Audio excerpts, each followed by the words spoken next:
राधे राधे महाराज जी। राधे राधे प्रभु जी, राधे राधे। महाराज जी, ये दीपावली क्यों मनाई जाती है, इसका क्या महत्व है? बहुत सुंदर, बहुत सुंदर। समस्त देशवासियों को दीपोत्सव की बहुत बहुत मंगलमयी शुभकामनाएं। महाराज जी आपको भी कोटि कोटि वंदन। हरे कृष्णा।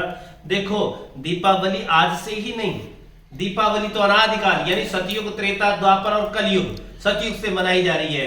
कहते हैं जब समुद्र मंथन हुआ था तो समुद्र मंथन के दिन पावन पवित्र अमावस्या जब पड़ी थी तो वह दिन क्या, लक्ष्मी को अवतार भी हुआ था। समुद्र मंथन से लक्ष्मी निकली और इतना सुंदर स्वरूप कि सभी देवताओं ने मां लक्ष्मी का यजन पूजन किया, खूब दीपोत्सव मनाया। इस बहाने भी लक्ष्मी पूजन घर घर में मावस के दिन किया जाता है और दीपावली तब से मनाई जा रही है। इतना ही नहीं, त्रेता में कहते हैं कि प्रभु राम जब लंका फतह करके अयोध्या आए थे तो अवध वासियों ने राम के आने के उपलक्ष्य में क्या किया, दीपों की अवली, अवली माने पंक्ति, इसलिए कहते दीपावली। खूब सारी दीपों की अवली, दीपावली की दीपों की पंक्तियां खूब सजाई। राम के आने पर सबने बंधनवार लगाए, फूलों के तोरण लगाए, यत्र तत्र सर्वत्र कहीं रंगोली, शुभकामनाएं, एक दूसरे को बधाइयां, शुभकामनाएं, मिठाइयां,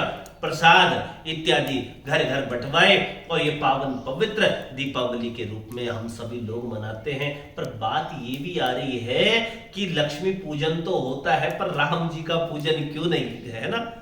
तो एक सुंदर सी बात आती है कि इस समय चातुर्मास चल रहा है और चातुर्मास का मतलब है कि भगवान नारायण, भगवान विष्णु क्या है, इस समय शयनावस्था में हैं और कहते हैं देव प्रबोधिनी के दिन भगवान विष्णु के जागरण का समय है और भगवान विष्णु का ही अवतार प्रभु श्री राम है। इस वास्ते कहते हैं कि राम जी के शयन में विक्षेप नहीं डाला जाता है, इसलिए राम जी को ये भाव माना जाता है कि राम जी शयनावस्था में है।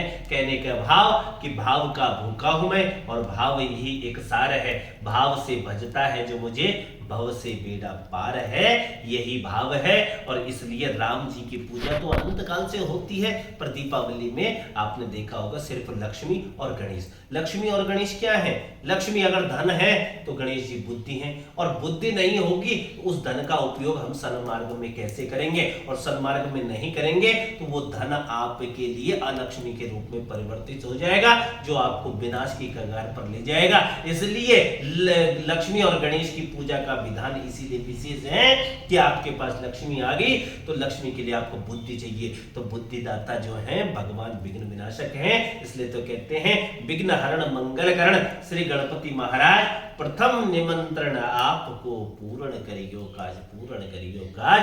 महालक्ष्मी च विद्महि विष्णु पत्नी च धीमहि तन्नो लक्ष्मी प्रचोदयात्। समस्त देशवासियों को इस महालक्ष्मी के पावन पवित्र शुभ अवसर पर अनंतमय शुभकामनाएं, दीपोत्सव की ढेरों सारी शुभकामनाएं। और इस बार बहुत सुंदर योग बन रहा है जिसमें आप अभिष्ट यज्ञानुष्ठान कर सकते हैं, श्री सूक्त का पाठ कर सकते हैं, लक्ष्मी स्तोत्र का पाठ कर सकते हैं।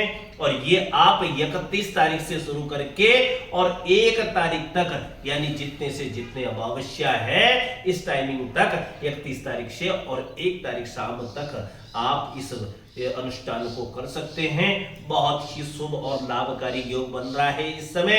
और यदि कुछ ना कर सको, ओम महालक्ष्मी मंत्र का जाप करें और अभिष्ट फल की प्राप्ति होगी। आप सभी को इन्हीं शुभकामनाओं के साथ यह दीपोत्सव का पर्व आपके जीवन में सुख, समृद्धि और ऐश्वर्य लेकर आए। हरि हरिद्वार से आप सभी को राधे राधे, हरे कृष्णा। एक बार प्रेम से बोलो गंगा मैया की, धर्म की, अधर्म का, प्राणियों में विश्व का कल्याण। ओम नमः पार्वती पते, हर हर महादेव शंभो। हरे कृष्णा।